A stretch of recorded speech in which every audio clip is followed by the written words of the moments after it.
Саламатсыңарбы балдар? Сабактагы маанайыңар кандай? Баарыңарга жагымдуу маанай каалайм. Бүгүнкү кырдаалга байланыштуу ар дайым эрежелерди сактайбыз. Телесабактарды өз убагында көрөбүз. Кайтарым байланышка активдүү катышабыз. Анда баарыңарга бүгүнкү сабакка ийгиликтерди каалайм. Бүгүнкү сабагыбыздын кептик темасы мекен деген эмне? Ал эми грамматикалык темабыз этиштин жекелик жана көптүк түрү. Дептериңерди ачкыла, теманы жазгыла. Бүгүнкү сабакта жекелик жана көптүк сандагы этиштер жөнүндө түшүнүк аласыңар. Мекен деген эмне экендигине ой жүгүртөсүңөр. Мекениңерге кантип пайда келтирериңер жөнүндө оюңарды айтасыңар. Балдар, эсиңерге сактап калгыла, этиштин жекелик жана көптүк түрү бар. Азыр этиштин жекелик санын карасак. Биринчи жак. Мен эмне кылам? Мен жакшы көрөм. Экинчи жак. Сен эмне кыласың? Сен жакшы көрөсүң. Сылык түрү. Сиз эмне кыласыз? Жакшы көрөсүз. Үчүнчү жак. Ал эмне кылат? Ал жакшы көрөт. Демек, эмне кылат деген суроо үчүнчү жактын жекелик түрүндө турат. Ал эми этиштин көптүк түрү эмне кылышат деген суроо берелик. Биринчи жак. Биз эмне кылабыз? Жакшы көрөбүз. Экинчи жак. Силер эмне кыласыңар? Жакшы көрөсүңөр. Сылык түрү. Сиздер эмне кыласыздар? Жакшы көрөсүздөр.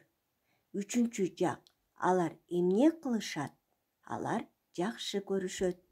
Демек, эмне кылышат деген суроо үчүнчү жакка көптүк түрүндө берилет экен. Кана балдар, ойлонуп көргүлөчү. Бул сүрөттөрдү көргөндө оюңарга эмне келип жатат? Биз бүгүн иштөөчү тексттин аты кандай болушу мүмкүн деп ойлойсуңар?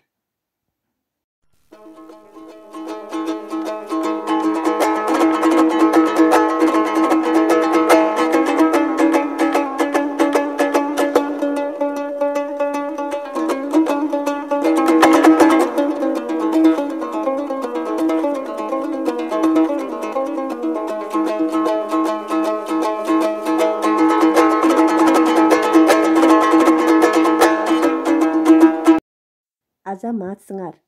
Бүгүн мекен деген эмне экенин текст менен таанышуу аркылуу билебиз.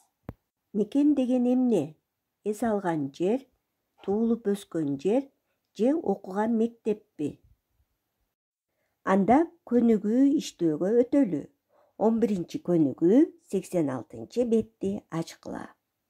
Биринчи катардагы сөздөргө экинчи катардагы сүйлөмдөрдү маанисине карай туура байланыштыргыла. Үлгү катары бир сүйлөмдү көрсөтөйүн. Менин мекеним Кыргызстан. Сенин кайсы сүйлөм туура келет?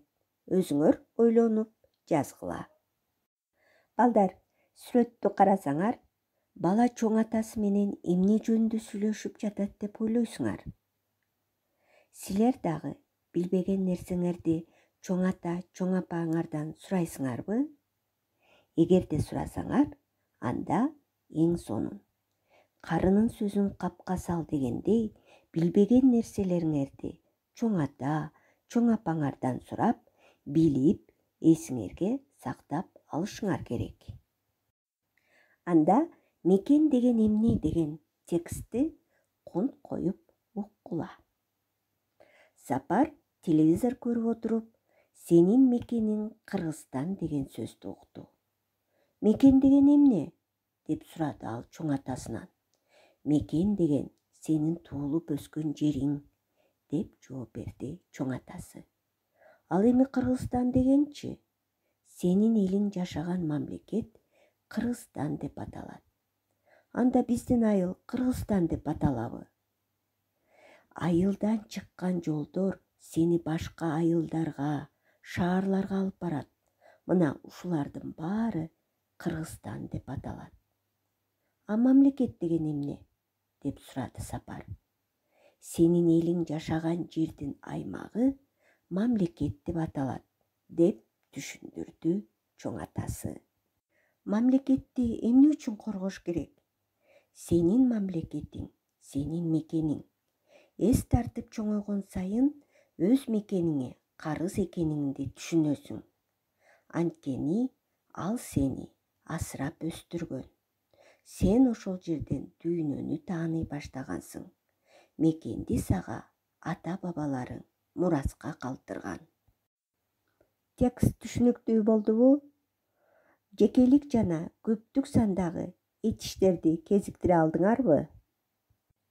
Анда окуучулар биз сабакты бышыктоо иретинде дагы кошумча тапшырмаларды аткарабыз. Анда балдар суроолорго жооп бергиле. Мамлекет деген эмне? Эмне үчүн биз мекенибизге карыз экенбиз? Ата мекенге кантип пайда келтирсек болот деп ойлойсуңар? Бул суроолордун жообун ар бирибиз дептерибизге жазабыз. Бизге берилген текстке таянып, диалогту толуктап жазгыла. Мекен деген эмне? Ал эми Кыргызстан дегенчи? Анда биздин айыл Кыргызстан деп аталабы? А мамлекет деген эмне? Мамлекетти эмне үчүн коргош керек? Бул диалогту толуктап дептерибизге жазабыз. Сабагыбыздын аягында анда өзүңөрдү быйтыкчалар менен баалагыла.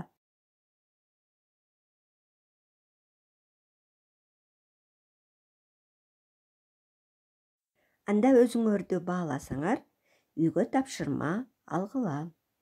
Китебиңердин 88 бетин 16 көнүгүүсүн ачкыла. Мекенибизге керектүү болуш үчүн кандай жүрүү пайдалуу, кандай жүрүү зыяндуу деп ойлойсуңар? Таблицага жазып келгиле.